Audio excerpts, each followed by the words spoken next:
제가 요즘 성경을 읽으면서 드는 생각 중에 하나가, 이제 조금 성경이 보이는구나 하는 거예요. 이제 나이가 이만큼 드니까 그동안에 그 삶의 경험이 쌓이고, 생각하고 사고해 왔던 것들이 쌓이고, 또 읽었던 어떤 지식이 쌓이고, 그러다 보니까 이제 조금 성경이 제대로 보여지는 것 같다 하는 생각이 들어요. 이건 제 개인의 이야기니까 다른 사람과 비교하지는 마세요. 그동안에는 뭔가 성경을 이렇게 단면적으로 읽었다면, 이제 나이가 조금 들면서 이제는 그 성경을 좀 종합적이고 다면적으로 입체적으로 읽을 수 있구나 하는 그런 생각이 드는 거예요. 성경을 단면적으로 읽으면 안 되는 건 아니에요. 그죠? 성경이라는 게 암수표처럼 이렇게 머리 싸면서 풀어야 될 책은 아니니까 그냥 훅 읽고 은혜 주시는 대로 받아도 큰 문제는 없습니다. 그러나 이제 설교하고 살아야 되는 입장에서는 뭔가 성경을 좀 더 바르게 깊이 그리고 종합적으로 읽어내는 훈련을 끊임없이 해야 되니까 그런 점에서 이제 그런 생각이 요즘 많이 든다는 거예요. 이런 걸 한번 생각해 보시죠. 아브라함의 믿음의 전성기가 언제일까요?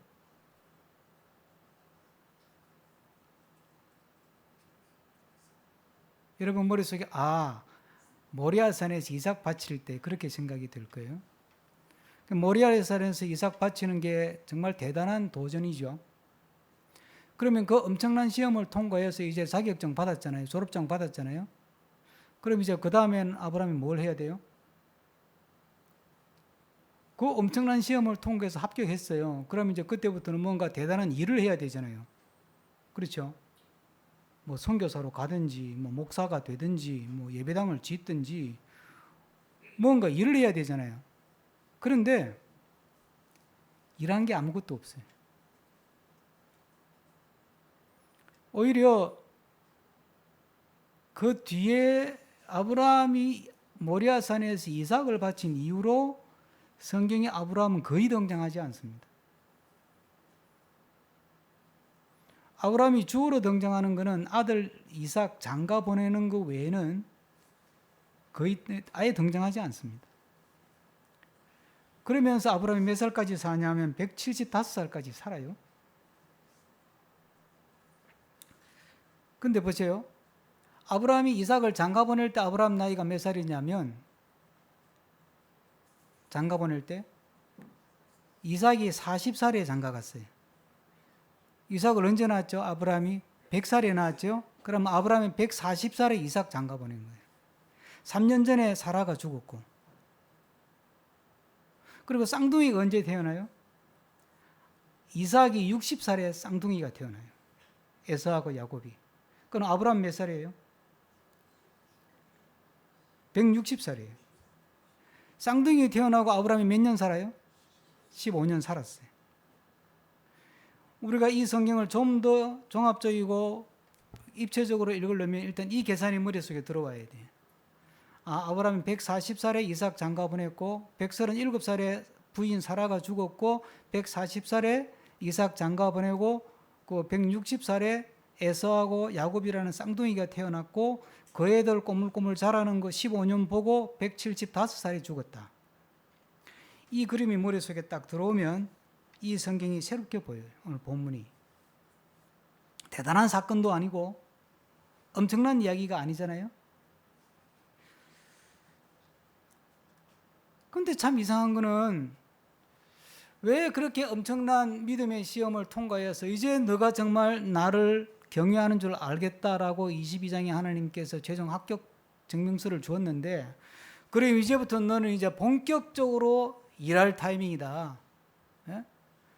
목사가 되라, 장로가 되라, 선교사가 되라, 예배당 지어라, 전도 몇 명 해라, 헌금 얼마 해라, 이런 말이 나올 것 같은데 전혀 안 나와요. 하나님은 거기에 관심이 없어요. 그리고 이제 졸업장 주고, 그리고 아브라함은 뒤로 빼요.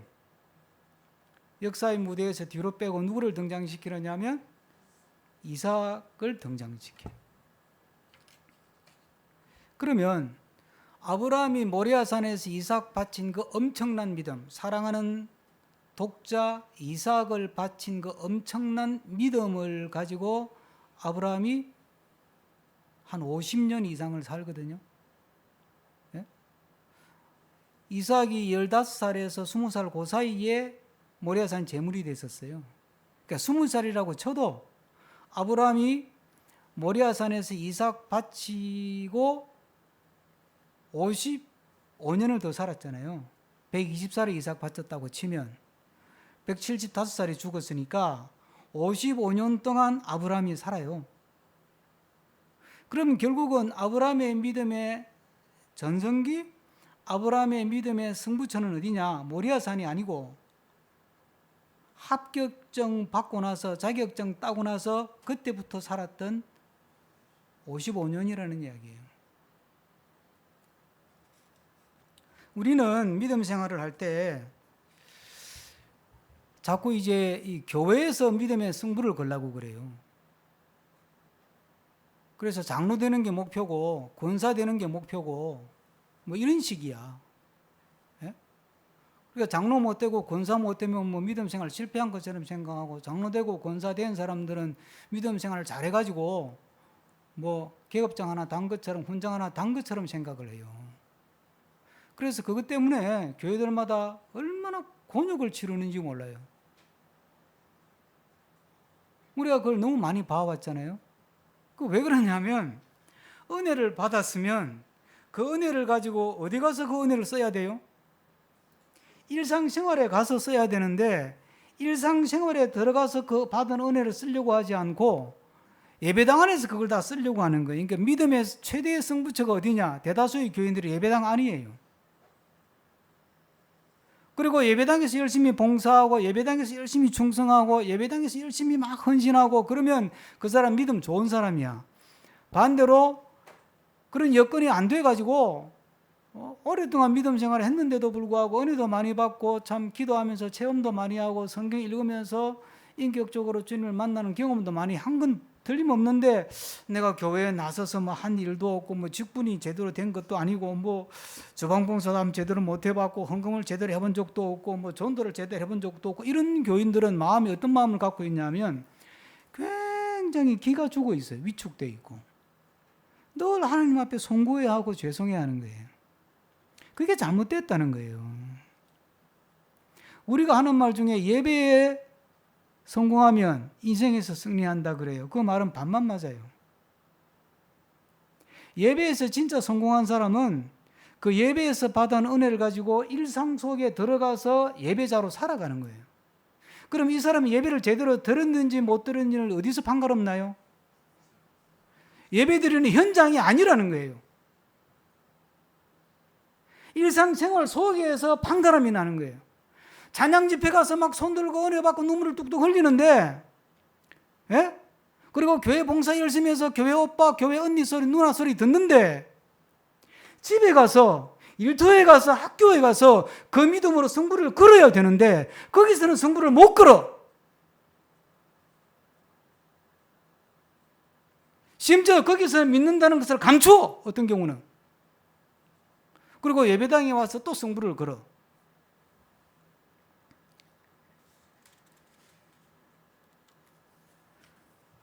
그러니까 우리의 믿음이라는 것이 예배당 안에 갇혀 있는 거예요. 그러니까 하나님의 나라는 전혀 우리와 관계없는 개념으로 자리 잡고 있는 거예요. 기껏해가지고 생각하는 게 교회가 커지면 하나님 나라가 커진다는 이상한 궤변을 늘어놓는 거예요. 교인이 많아진다고 하나님 나라가 확장되는 겁니까? 그렇습니까? 교인이 많아지면, 대한민국에 교인이 많아지면 대한민국을 하나님이 다스리는 세상이 됩니까? 아니죠. 그러면 교인이 많아지는 거하고 하나님 나라가 확장되는 거하고는 다른 개념이에요. 하나님께서 예수님을 통해서 우리에게 하시고자 한 일은 하나님 나라를 세우는 거예요. 하나님 나라를 세우기 위해서 필요한 것이 교회였어요. 교회에서 은혜 받고 교회에서 훈련 받고 교회에서 예? 또 다듬어지고 그래서 일터에 가서 학교에 가서 집에 돌아가서 거기서 믿음의 승부를 걸어라. 거기서 믿음의 열매를 내라. 부부 싸움을 하더라도 믿는 사람 같이 싸우고 길을 걷더라도 믿는 사람 같이 걷고 운전을 하더라도 믿는 사람 같이 운전하고 지하철을 타더라도 믿는 사람답게 지하철을 타고 가라는 거예요. 여러분 걸어가면서 어떻게 내가 이 상황에서 걸어야 하나님 믿는 사람 같이 걷는 걸까 생각해 본 적이 있습니까? 그거 생각하고 가라는 거예요. 일상에 하나님이 있어야 돼요. 일상 속에 하나님이 있어야 된다. 우리 믿음의 승부처가 예배당 안이 아니라 또는 뭐 어떤 종교적인 어떤 뭐 업적, 실적, 사업 이런 게 아니라 그걸 통해서 내가 은혜를 받고 그걸 통해서 도전받고 그걸 통해서 배우고 그걸 통해서 깨닫잖아요. 그걸 가지고 승부는 어디에서 걸어야 된다고요? 내 일상 속에서 승부를 걸어야 되는 거예요. 아브라함을 통해서 그걸 보여주는 거죠.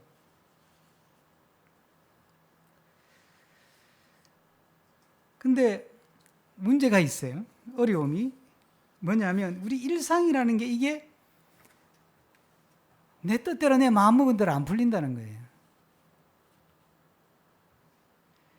아브라함이 175년을 살다가 하나님께 갔는데 그 후배들이 아브라함의 믿음 175년의 믿음을 뭐 부름받은 게 75세니까 100년 동안의 믿음을 총 결산 지으면서 아브라함의 믿음을 뭐라고 평가하느냐 하면 히브리서 11장에서 우리가 잘 아는 말씀이 나옵니다.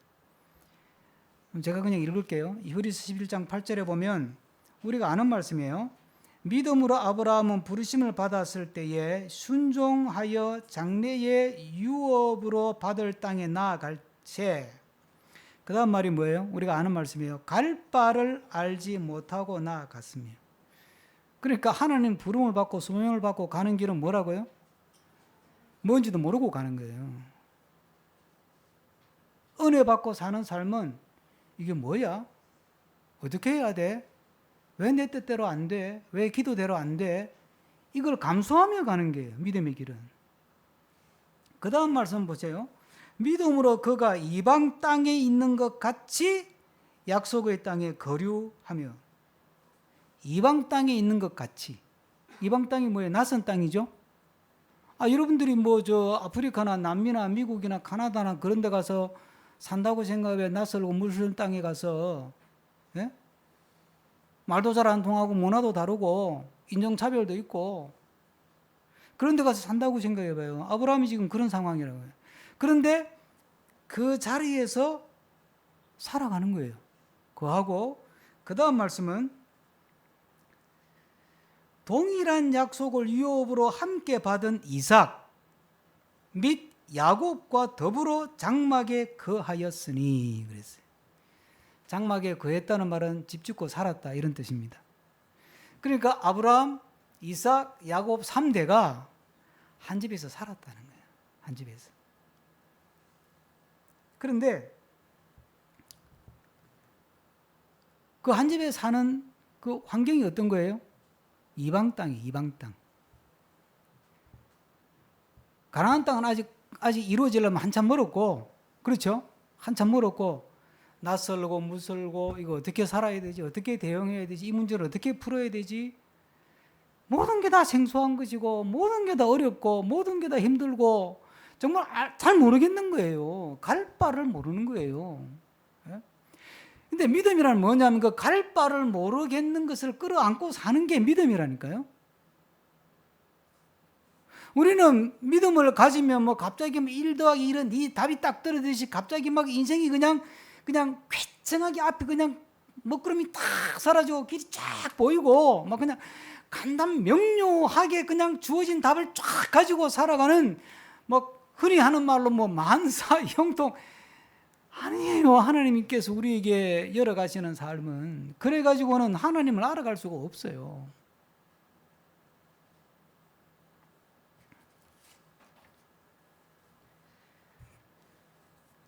이삭이 어렵게 태어나가지고 40살에 장가를 갔다 그랬죠.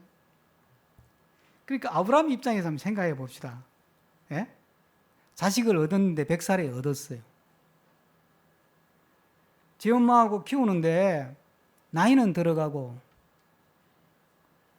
이제 애가 장가갈 나이가 되는데 장가도 안 가. 지금도 40에 장가 가면 늦었는데 그 당시는요 장가를 아주 일찍 갈 때예요. 예? 군인으로 징집하는 나이가 20살이에요. 근데 20살이 넘고 30살이 넘어도 장가 갈 생각도 안 해. 결혼을 못 하는지 안 하는지 학부모 입장에서 속이 얼마나 타겠어. 아마 사라가 그랬을 거예요. 내 죽기 전에 손주 한번 안아보고 죽고 싶다 그런 말 했을지도 몰라. 그런데 결국은 장가 가는 것도 못 보고 사라는 죽어버렸어. 3년 전에. 그래서 아브라함이 나서 가지고 엘리에셀을 보내서 이삭을 장가를 보내요. 어렵게 결혼을 시켰다. 근데 이번엔 또 애가 안 생기는 거야. 40살에 장가를 갔는데 쌍둥이를 언제 낳았다고요? 60살에 낳았다니까. 결혼하고 20년. 여기 장로님들, 권사님들, 자녀들 시집장가 보내신 분들 생각 한번 해봐요. 애 시집장가 보내놨더니 1년 지나도 2년 지나도 3년 지나도 10년 지나도 자식 소식이, 손주 소식이 없어. 그러면 처음에는 궁금하다, 그 다음엔 불안해요. 이거 뭐가 문제가 있나? 불안하죠. 아브라함이 기도를 얼마나 했겠어요? 예?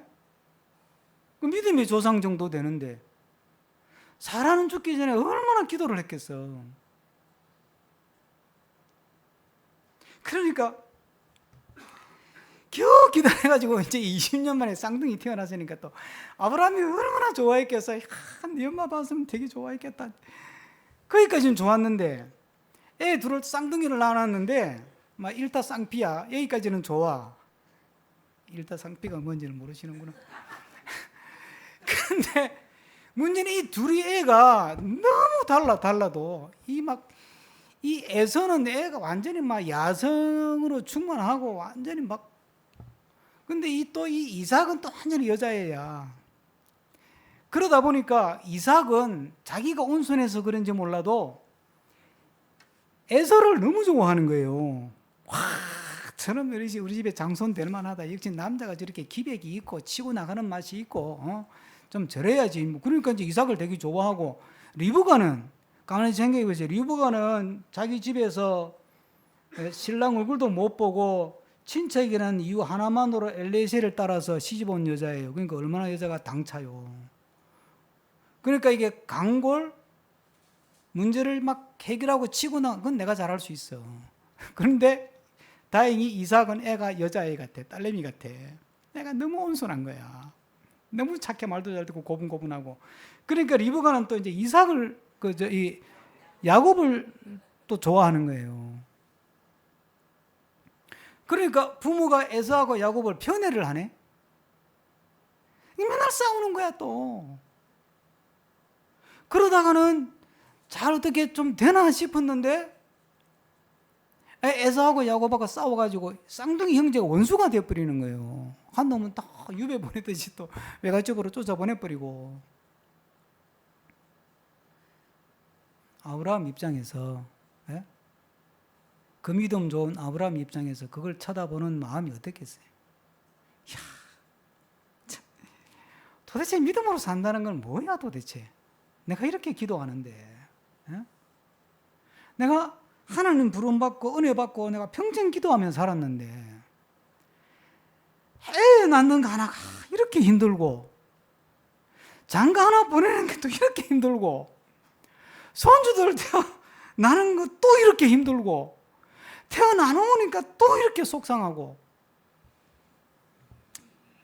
여러분, 믿음으로 산다는 건 그걸 감수하는 거예요. 그런 갈 바를 알 수 없고 너무나 답답하고 힘든 상황을 받아들이면서 그 상황 한가운데서 믿음으로 서 있는 거예요.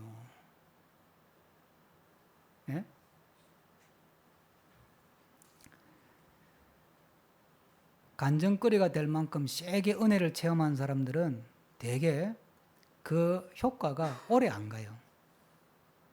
어느 날 갑자기 보면 교회에서 없어. 은혜 체험했다고 막 간장하고 그랬다고 갑자기 잠수 타버렸어. 그런데 저처럼 모태신앙으로 태어나가지고 코가 끼어서 교회를 다니기 시작해서 어쩌다 보니 목사까지 돼가지고 머릿속에 이게 맞는가? 이렇게 설교하는 게 맞는가? 이렇게 믿는 게 옳은 건가? 이게 믿음의 길로 옳은 건가? 목회를 이렇게 하는 게 옳은 건가? 나도 성장주의로 가야 되나? 막 교인들 그냥 1인당 2명씩, 3명씩 책임을 할당해서 전도 훈련시키고 그래야 되는 건가? 그런 고민을 수도 없이 하면서 여기까지 오는 거예요. 네? 그런데 나 같은 사람은 결국 교회를 안 따라하고 끝까지 믿음의 자리를 지켜. 희한하죠?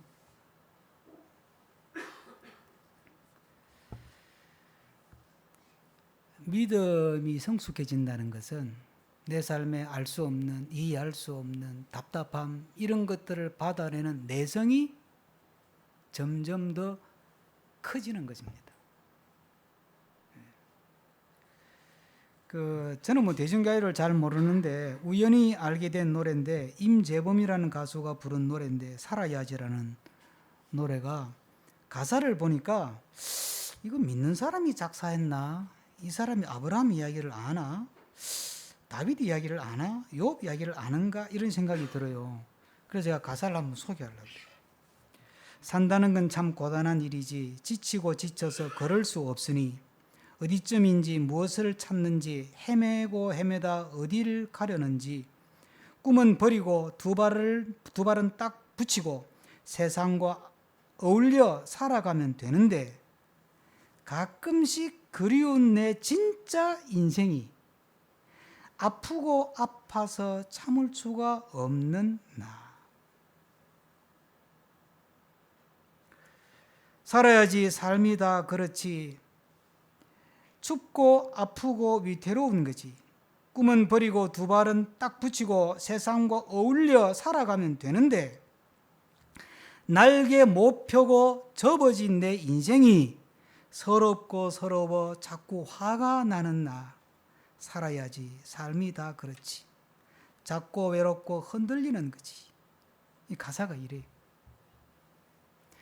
그냥 남들처럼 그냥 그렇게 옳은 게 그게 뭐 내가 옳다, 내가 잘 믿는다, 네가 옳다, 뭐 네가 뭐 그런 거 고민할 거 없이 그냥 남들 하는 것처럼 비슷하게 그렇게 그냥 세상에 어울려서 그냥 그렇게 그냥 믿음 생활하고 그렇게 살면 되는데, 그런데 성경을 읽어보니까 진짜 우리가 꿈꿔야 되는 삶은 또 그게 아니고, 그러니 마음이 참을 수가 없고 너무나 견디기 힘들고, 김규봉 장로님이 기도할 때 선함을 넘어 거룩함을, 성공을 넘어 영광스러움을 제가 오래전에 설교했던 내용인데, 그걸 생각하면 또 그냥 막 대충 그렇게 살아갈 수는 또 없고, 그런 내면의 영적인 고통을 갖고 있다 이 말이지.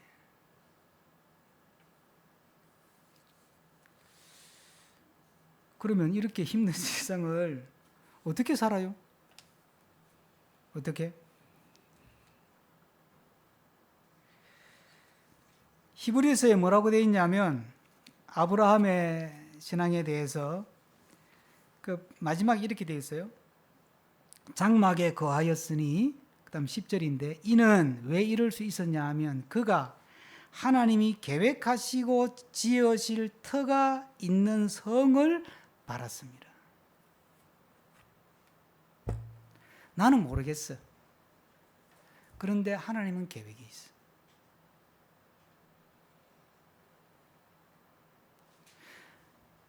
나는 답을 모르겠어. 그런데 하나님은 답을 알고 계세요.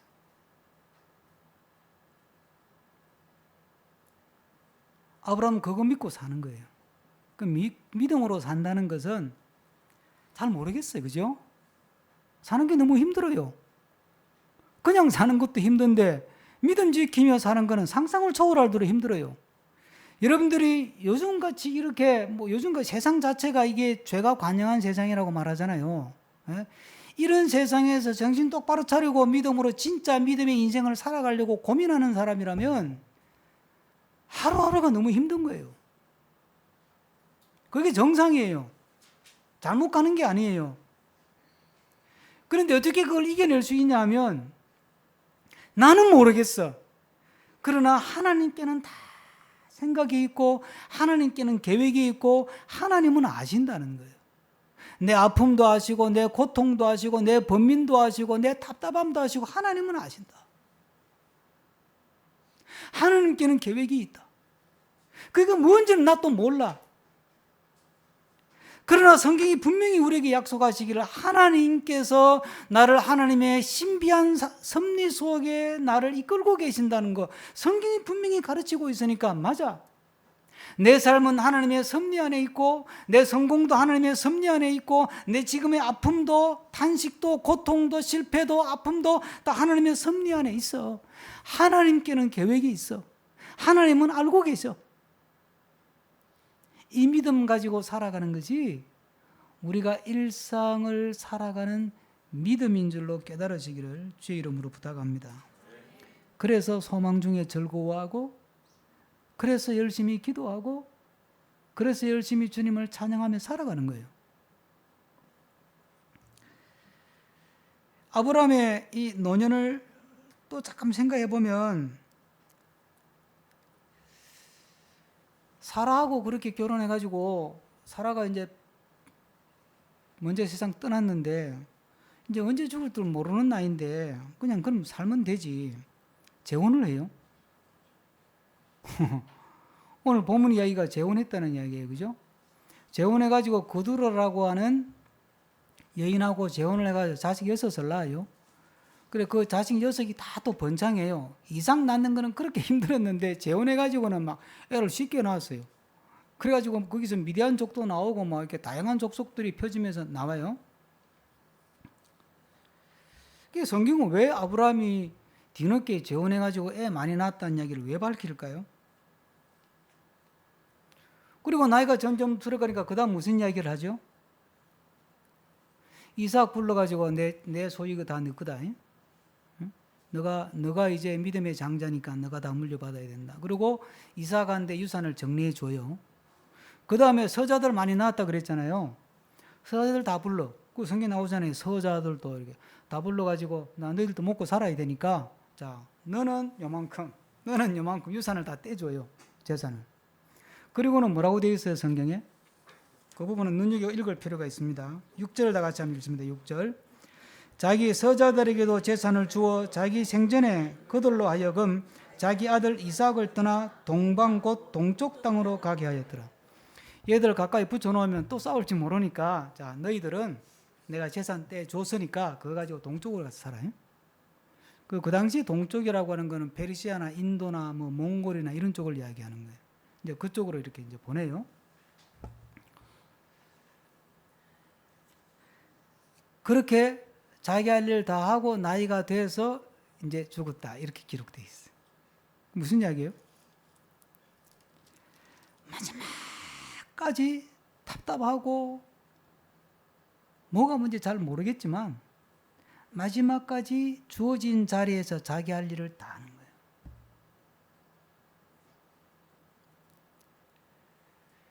은혜 받고 막 기분 좋아서 봉사하는 게 아니라 어떨 때는 하나님이 이게 왜 내 기도를 안 들어주셔?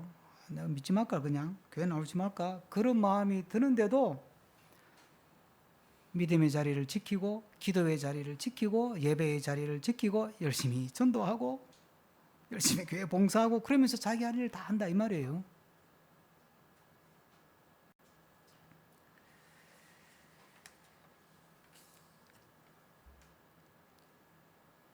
우리가 이 아브라함이 죽고 나서 장례 지내는 장면을 보면 아주 놀라운 장면이 보여요. 자, 9절 한번 다 같이 읽어보세요. 9절 다 같이 그의 아들들인 이삭과 이스마일이 그를 마므렛 앞 헷 족속 소알의 아들 에브론의 밭에 있는 막벨라 굴에 장사해서 장례식에 누구 왔다고요? 이스마엘이 왔대. 이스마엘이 누구예요?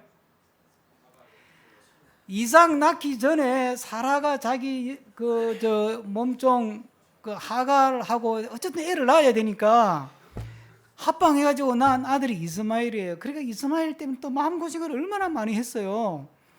그랬다가 결국은 이삭이 태어나고 나서 이스마엘하고 이삭하고 막 싸워가지고 이스마엘이 지가 나이가 많으니까 막 이삭을 또 때리고 이래가지고 그걸 또 보고 사라가 뒤집어져가지고 그래서 이제 이스마엘을 쫓아보낸 거예요, 지금. 다 기억하죠? 그런데 아브라함이 그러고 세월이 몇십 년이 흘렀는데 아브라함 장례식 치르러 이스마엘이 온 거예요. 무슨 이야기예요? 그동안에 아브라함하고 이스마엘하고 교류가 있었다는 거예요, 없었다는 거예요? 있었다는 거예요.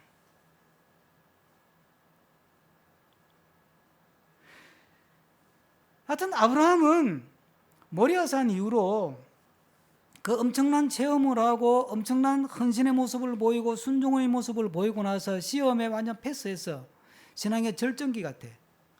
근데 그 신앙의 절정기 같은 그 믿음의 경험을 가지고 일상 속에서 마지막까지 자기 할 일을 다 하는 거예요.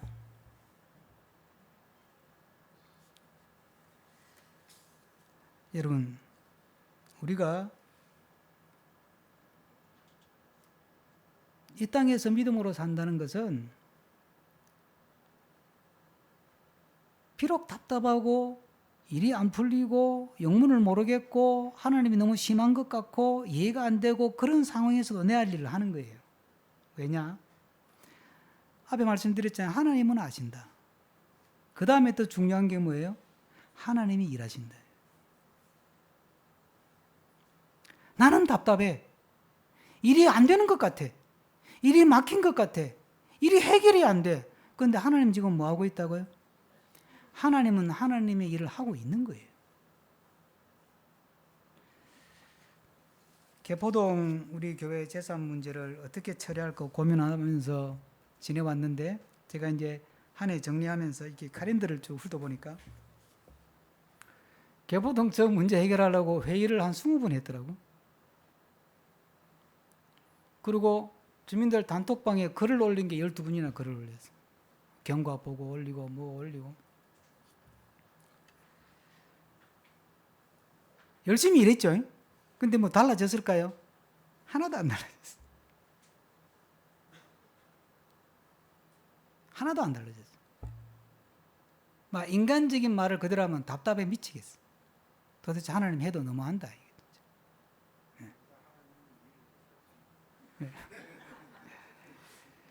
그러니까 여러분 생각해 보세요. 금년 1년만 해도 제가 회의를 12번 했다니까. 제가 추진위원장이니까.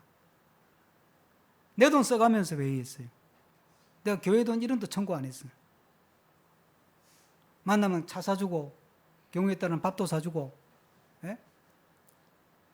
세어보니까 기록된 것만 20번이 넘더라고. 그런데 문제는 해결이 안 돼. 박 집사님이 믿음이 좋으셔가지고 하나님이 다 해결하신다는데 난 믿죠. 왜 아브라함이 그러잖아요. 그걸 바라보고 간다고. 그러니까 아브라함이 볼 때는 가나안 한참 뒤의 이야기야. 아브라함 입장에서는 되는 일이 없어. 답답해. 문제가 풀리지를 않아. 애 장가 하나 보는 것도 그렇게 힘들고 손주 하나 보는 것도 그렇게 힘들고 키우는 것도 그렇게 힘들어. 믿고 기도하고 하나님 앞에 목숨 바쳐 헌신하고 살았는데 나한테 하나님 해주는 게 뭐 있어? 이런 불만이 그냥 저절로 피어나올 정도야. 그런데 그런 마음 가지고 자기 할 일 다 하는 거야. 뭘 믿고요? 나는 답답하지만 나는 일이 안 풀리는 것 같지만 하나님이 지금 열심히 일하고 계신다. 그거 믿는 거예요. 우리가 믿는다고 하는 것은 그걸 믿고 그 믿음으로 기도하고 그 믿음으로 예배하고 그 믿음으로 봉사하고 그 믿음으로 전도하고 그 믿음으로 기도의 자리를 지키고 살아가는 것이 그게 믿음의 생활이에요. 예? 뭐 나는 믿습니다. 이걸 자기를 확대시키고 자기를 확장시켜가지고 믿음대로 된다 이딴 식으로 가면 그거는 완전히 그냥 인본주의 심리학으로 가는 것이고, 그러면 성경도 필요 없고 기도도 필요 없어요. 그냥 예수님 십자가는 더더욱 필요 없고, 믿음의 길에서 우리가 경험해야 될 것은 갈수록 내가 할 일이 별로 없구나. 내가 해도 안 되는구나. 점점 내가 작아지는 거예요. 강남 연동기 시작해가지고 저거 해결하려고 18년째 실험을 하는데 아직도 해결을 못했어. 누가 보면 홍정원 목사 능력이 없어도 진짜 능력이 없어. 그렇잖아요. 그렇죠? 그런데 그걸 통해서 배우는 게 뭐예요? 나는 자꾸 작아져야 되는구나. 내가 이만큼 하니까 우월감 가지고 너는 이만큼 못하지 우월감 가지고 너는 이렇게 못 믿지 우월감 가지고, 그건 아직도 멀어도 한참 멀은 거예요. 예? 내가 할 게 별로 없구나. 진짜 해도 안 되는구나. 그거 배워가는 거예요. 나는 자꾸 작아지고 내가 작아지는 만큼 하나님이 일하신다는 믿음이 점점 커지는 거죠. 예? 이걸 누가 극단적으로 표현하기를 나는 죽고 예수가 사는 게 믿음의 길이라 그렇게 표현했던데, 그런 뜻이에요. 예. 나는 죽고 예수가 사는 거예요. 예? 그리고 하나님이 일하시도록 하나님께 맡기고 하나님을 바라보면서 내 자리에서 내 할 일을 하는 거예요. 예배 열심히 드리고 기도 열심히 하고 교회 봉사 열심히 하고 일상 속에서 열심히 믿음으로 살고 열심히 또 기회가 되면 또 전도하고 그렇게 사는 거예요. 그러면 하나님이 하시는 줄로 믿으시길 바랍니다. 얼마나 열심히 하시는지 시편에서는 졸지도 주무시지도 않고 일한다잖아요. 그 믿음으로 금년 한 해를 살아봤습니다. 새해도 이 믿음으로 한 해를 아름답게 복되게 또 강하게 살아가는 우리 모두가 되기를 축복합니다. 기도하겠습니다. 주신 말씀 생각하면서 함께 다 같이 1분 정도 한 마음으로 기도하겠습니다. 사랑권의 주님, 우리를 불러 주의 자녀 삼으시고